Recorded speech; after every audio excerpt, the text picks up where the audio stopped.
E aí pessoal, eu resolvi vir aqui falar um pouco sobre uma das coisas que eu mais amo, que são quadrinhos, principalmente quadrinhos de super-heróis, e principalmente porque perto do final do ano, mais ou menos em novembro, deve sair o Disney Plus aqui no Brasil. Pra quem não sabe, Disney Plus é um serviço de streaming da Disney.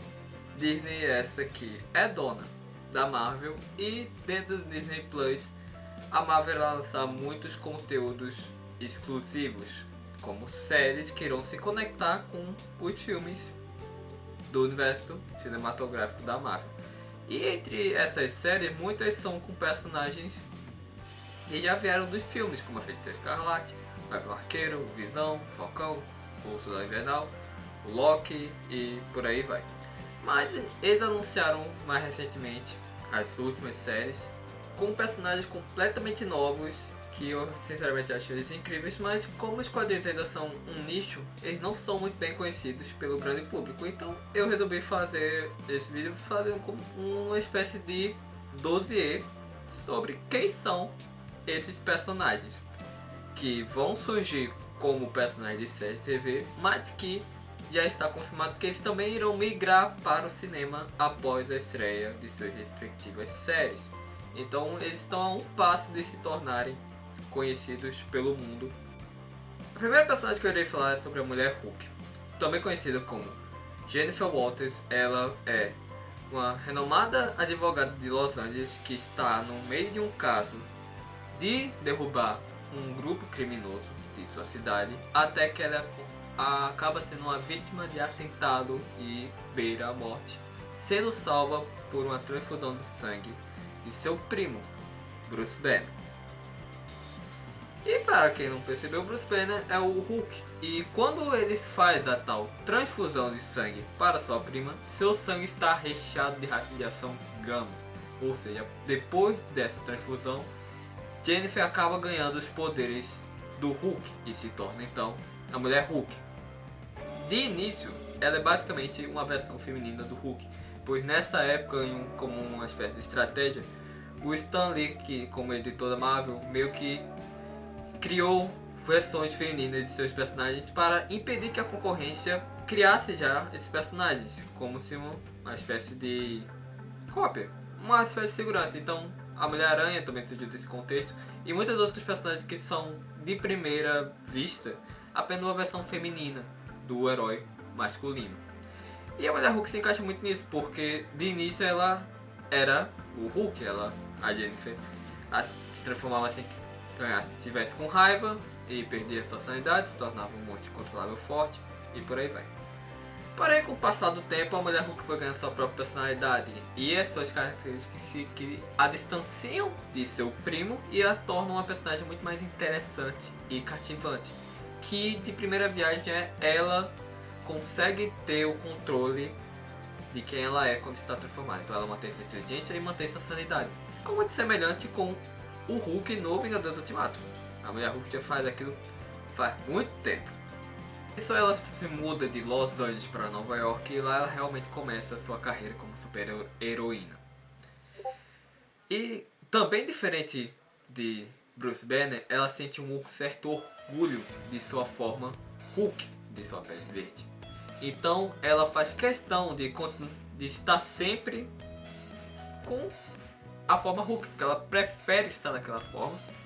Inclusive ela vai para cortes e trabalhar como advogada da sua forma de Hulk, vestindo um terno com sua pele verde, e ela se acha incrível fazendo isso, se sente completamente confiante, empoderada fazendo isso, o que já diferencia bastante do Bruce Banner, que é o conceito dele é basicamente o contrário, que ele tem vergonha, quer escapar e impedir o Hulk de acontecer. Ela é o contrário disso. As características mais marcantes da Mulher Hulk é como ela tem uma longa lista de relacionamentos dentro da Marvel. Podemos dizer que ela é uma personagem que já ficou com muitos heróis, que vão desde o filho do JJ Jameson, do Hércules, até namorar com o Cage e ter ficado com o Tony Stark, e mais recentemente também está num relacionamento com o Thor, o mesmo deus do trovão. Ela tem essa confiança que os roteiristas é uma característica das histórias dela, que sempre é quem vai ser o próximo parceiro amoroso, romântico da Mulher Hulk. Então, talvez na série possa explorar um pouco isso, mas eu acho que não vai ser nenhum foco. Porque nas histórias também não é um foco, é mais um detalhe da personalidade dela. Outro detalhe que ela já teve durante o tempo é que ela conseguia quebrar a quarta parede, que é algo que o Deadpool faz. Por exemplo, ele quebra a quarta parede, ele sabe que está no filme, na história de quadrinho, qualquer coisa que ele esteja, e ele se comunica com o espectador. Eu acredito que a Mulher Hulk não vai fazer isso na série, porque se for para algum personagem fazer isso no universo da Marvel, vai ser o Deadpool, que já deve entrar e o Ryan Reynolds não vai deixar isso passar direto. Ela chegou em Nova York, começou com tudo sua carreira de super-herói, já participando de diversas equipes dentro da Marvel. Entre elas, já foi associada aos Heróis de Aluguel, uma dupla formada pelo Luke Cage e o Punho de Ferro. Já foi participante do Quarteto Fantástico, substituindo o Coisa, que ficou preso no planeta das Guerras Secretas por escolha própria, para tirar tipo uma espécie de férias, mas ele voltou e ela acabou dando de volta o lugar dele. Já foi participante dos Defensores e é uma membra ativa e muito já considerada clássica dos próprios Vingadores. Mas ela tem um papel de leve liderança dentro da Air Force, que seria basicamente um esquadrão formado apenas por Vingadores, por integrantes femininas que já participaram dos Vingadores. É basicamente aquela cena do Vingadores do Ultimato onde, né, She's Got Help, a Okoye, todas as super-heroínas se juntam para ajudar a Capitã Marvel. Aquilo seria a Air Force. E nos quadrinhos, a Mulher Hulk lidera mais ou menos esse grupo, porque elas tiveram já muitas líderes e todas elas vivem meio que num pé de igualdade, mas a Mulher Hulk tem um papel de protagonismo dentro da história.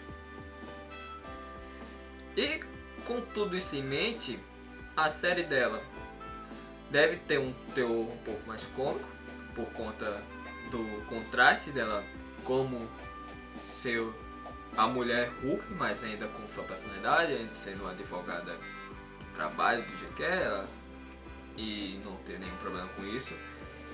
E vai ser uma série com um teor muito de série de advogado, porque afinal de contas ela é uma advogada, mas ao mesmo tempo, como eu falei, ela ainda é uma super-heroína muito ativa em muitas equipes. Então, como se personagem também no cinema, ela deve ser uma membra ativa da próxima formação da equipe de Vingadores, substituindo até mesmo o próprio Hulk, para pensar, que não se sabe direito se ele irá participar ou não da série, mas como o Bruce Banner é um fator importantíssimo na origem da personagem, a não ser que mudem a história dela, ele deve participar.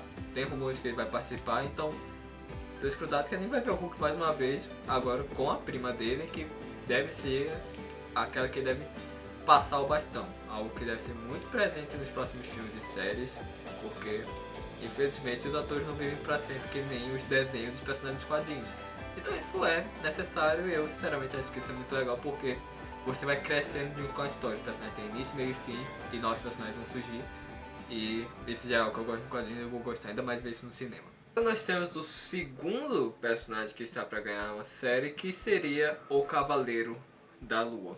Para quem vê ele rapidamente, tem a primeira impressão que é apenas uma cópia do Batman, mas ele consegue ser muito mais profundo que isso.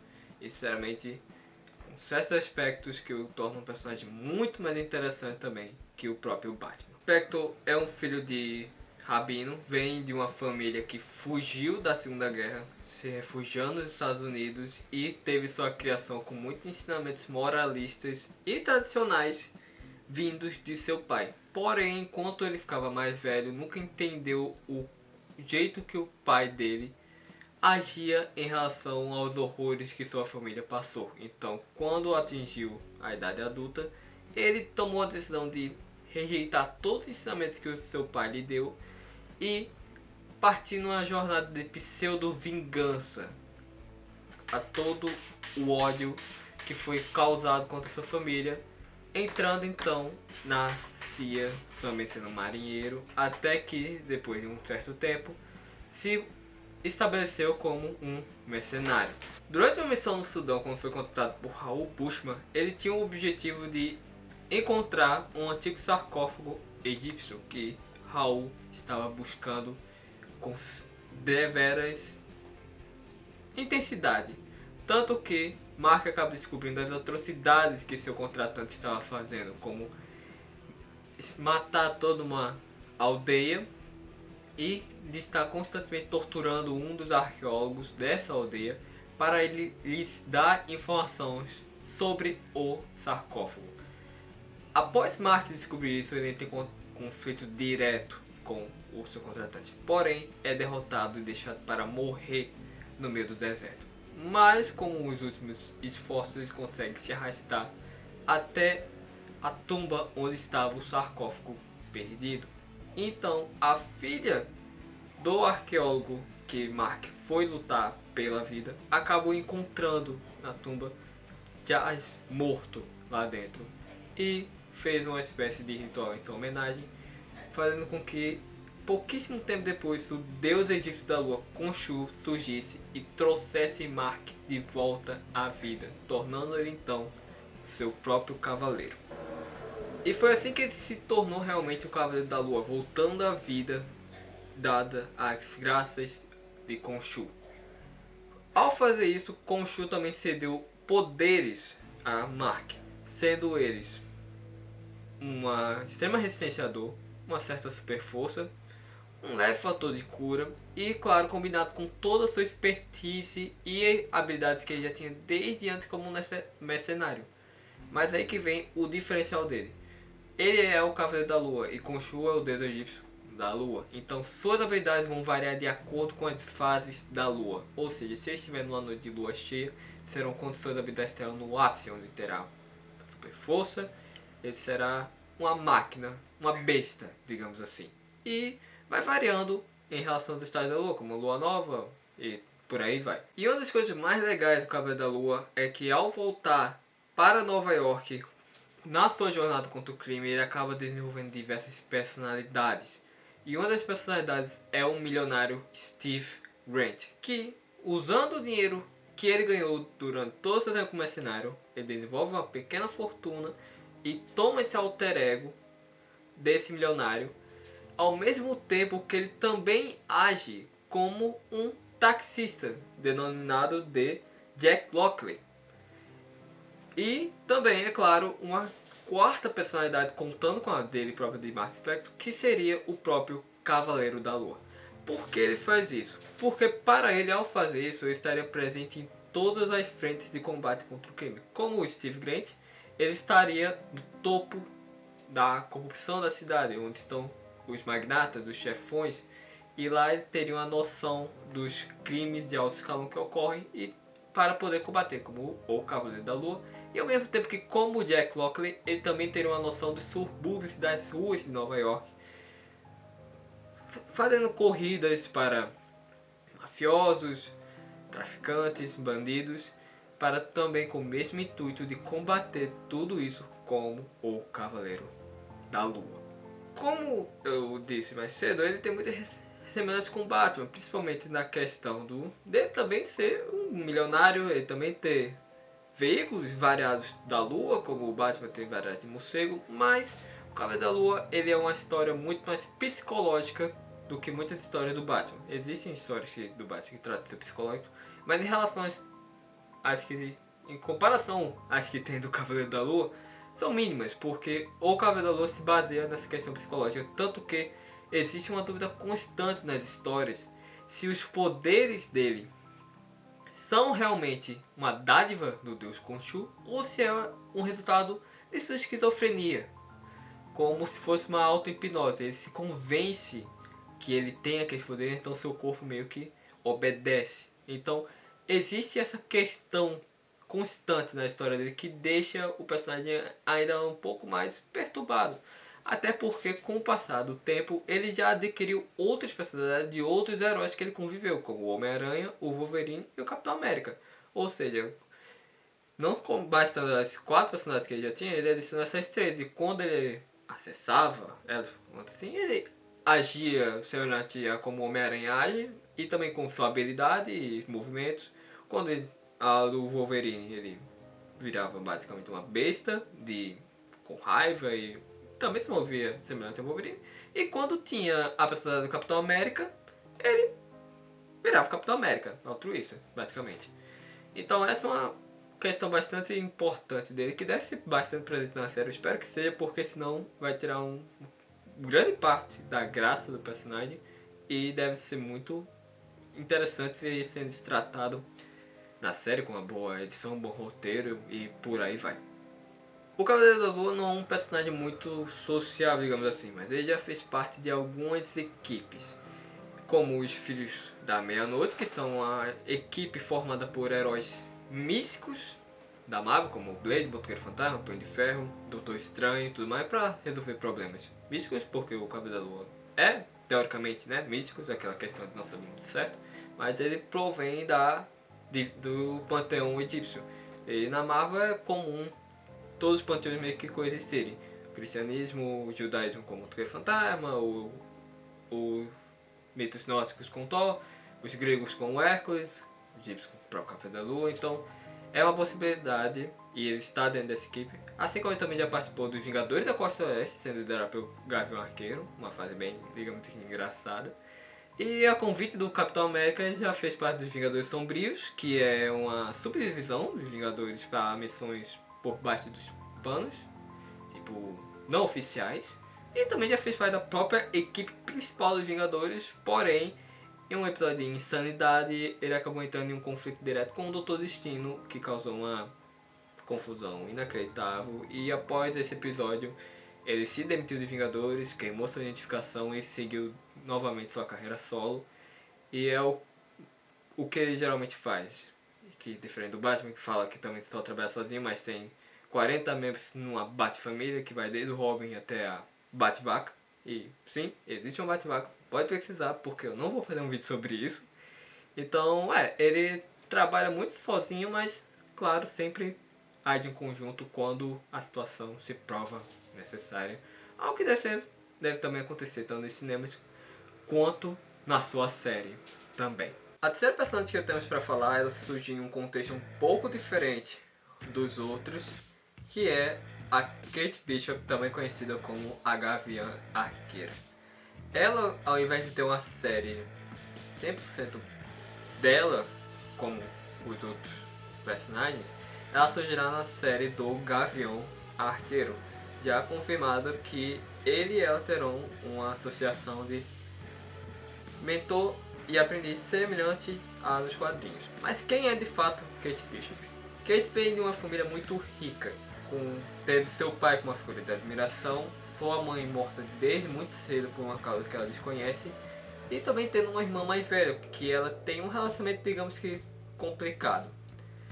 E após descobrir que toda sua riqueza e o que fez seu pai chegar onde chegou era por conta de atos ilícitos e criminosos, Kate acaba decidindo investigar mais a fundo essa história inteira, o que a faz acabar sendo capturada por um grupo criminoso rival de seu pai, basicamente. Ao ser capturada, Kate acaba sendo resgatada pelos Vingadores, que atacaram a base desses criminosos.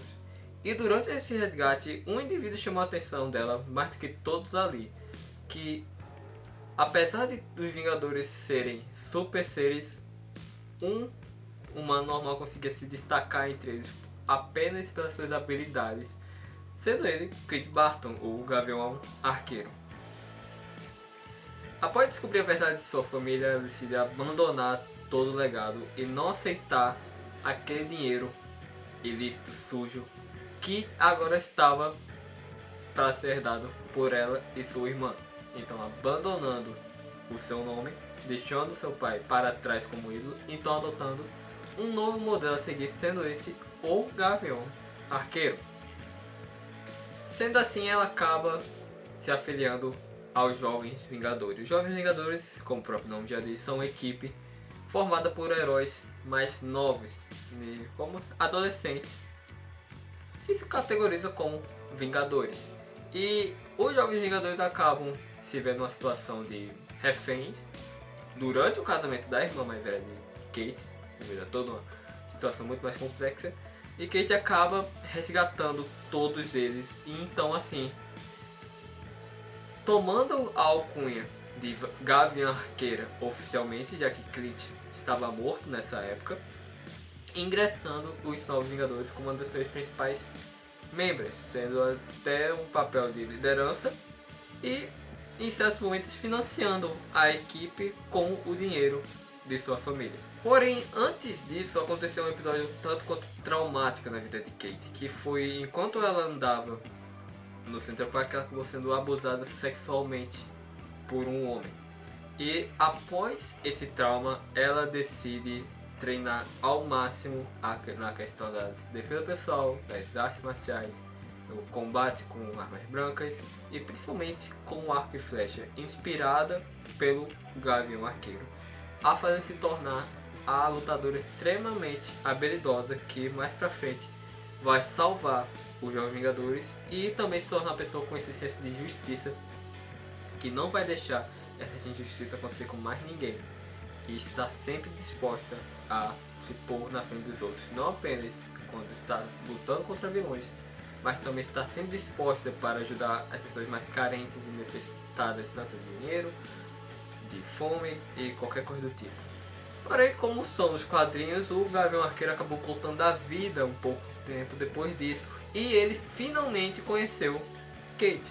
Após eles se conhecerem, começou uma relação muito mais de mentor e aprendiz, com o Clint convidando Kate a trabalhar junto com ele no Brooklyn, onde eles defendiam a vizinhança e seu prédio, dando início a uma das melhores histórias dos dois, basicamente, porque eles dividem essa série.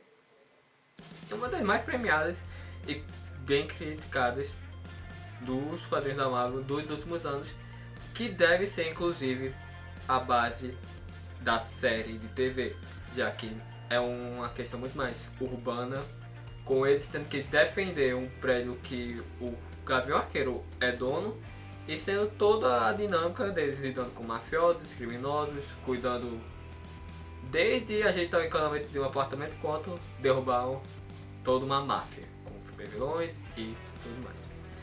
Porém, o relacionamento de Kate e Clint tem idas e vindas, então após uma discussão, Kate acaba decidindo se mudar para Los Angeles, onde lá ela começa uma carreira como uma detetive particular, resolvendo problemas usando suas habilidades e ajudando todos que necessitam por lá. Enquanto está por lá, ela acaba sendo a fundadora de uma nova equipe de Vingadores da Costa Oeste, que anteriormente eram liderados e foram criados pelo próprio Gavião Arqueiro também. E junto com seus novos companheiros, ela acaba defendendo as ruas de Los Angeles de qualquer perigo que ela não possa cuidar sozinha. E apesar de se inspirar em Clint e ter aceitado se tornar um aprendiz sua, ela gosta de deixar claro que ela não vive sob a sombra dele. Ela é sua própria pessoa com a própria personalidade, independente e não depende de ninguém. Então é até que comum as pessoas considerarem ela um ajudante do Gavião Arqueiro, coisa do tipo, e deixa ela apenas mais irritada e estressada, que faz também ela ficar muito mais, digamos, sangue nos olhos para resolver o problema e provar o porquê ela chegou onde chegou e porque ela é merecedora do título de Gavião Arqueira e não apenas uma substituta de ninguém e nem mesmo apenas mais uma ajudante. E agora temos a última personagem que vai surgir dentro desse o novo universo de séries do Disney Plus, que é ninguém mais ninguém menos que Kamala Khan, a Miss Marvel. Definitivamente a personagem mais nova entre todos já está, surgiu em 2013 e também a de maior sucesso, tanto de público quanto de crítica, o que já fez com que ela partisse para diversas outras mídias, como desenhos, séries, também desenhos, videogames, e finalmente vai fazer sua estreia em live action em sua série, também participando, essa já confirmadíssima, aparecendo no cinema com sua série servindo apenas de introdução, o que é algo muito importante, pois Kamala é a primeira super-heroína muçulmana da Marvel. E isso faz parte de seu cerne como personagem e o que torna ela tão importante para os dias atuais. Bom, tendo isso em mente, Kamala é uma adolescente muçulmana vindo de uma família tradicional paquistanesa que vive em Nova Jersey, em Nova York. Ela, em questão de adolescente, é bastante nerd, com fã de cultura pop, e como ela vive dentro do universo Marvel, ela é uma fanática pelos super-heróis, chegando a ponto até mesmo de escrever fanfics sobre eles, tanto que algo que ela defende muito é o casal Maranha, que seria o chip dela, da Capitã Marvel, junto com o Homem-Aranha.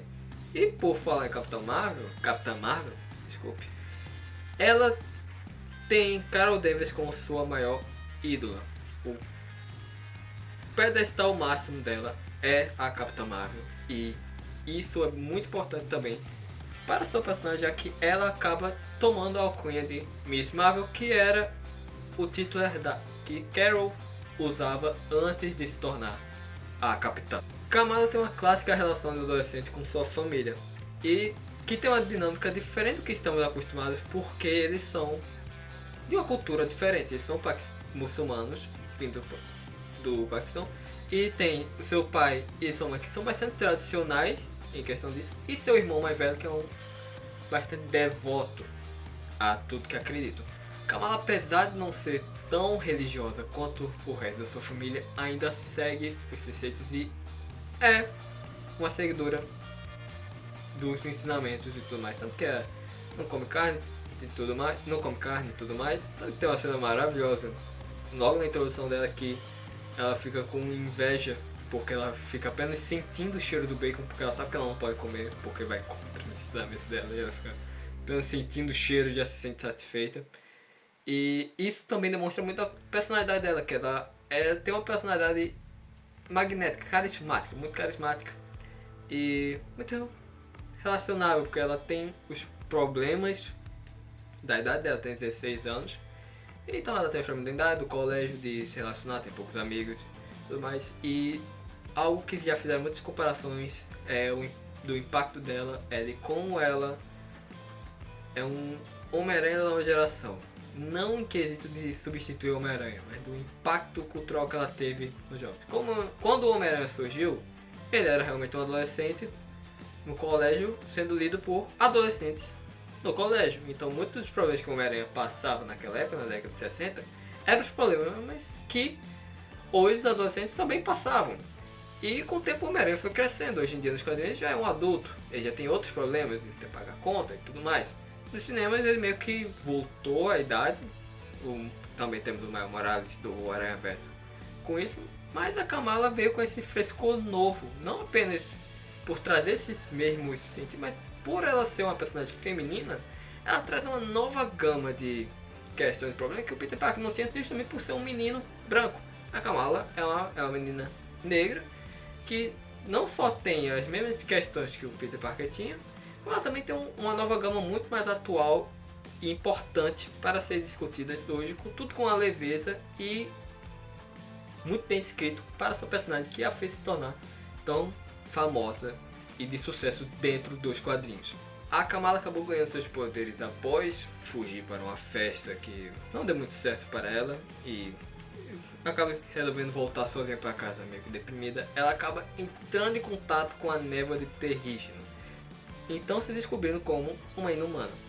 Para quem não sabe, os inumanos são como se fossem descendentes de humanos primordiais, neandertais, que foram frutos de experiências de uma raça alienígena que estava querendo usar esses humanos como armas, transformar eles em super-humanos, super-armas, por esse acidente. Porém, por motivos desconhecidos, essa raça alienígena acabou desistindo da ideia e deixaram esses humanos aqui na Terra. E os descendentes desses que sofreram experimentos, ao entrar em contato com essa névoa que é usada para ativar os poderes, também ativam seus próprios poderes e são considerados como inumanos. A Kamala então desperta os poderes da metamorfose de seu próprio corpo. São poderes bastante estranhos à primeira vista, mas quando você começa a ler mais a história e ver como ela vai entendendo e mexendo com o poder dela, fica realmente muito legal. Que é, ela consegue tanto aumentar de tamanho, ficar o tamanho de um prédio de 3 andares, quanto diminuir de tamanho.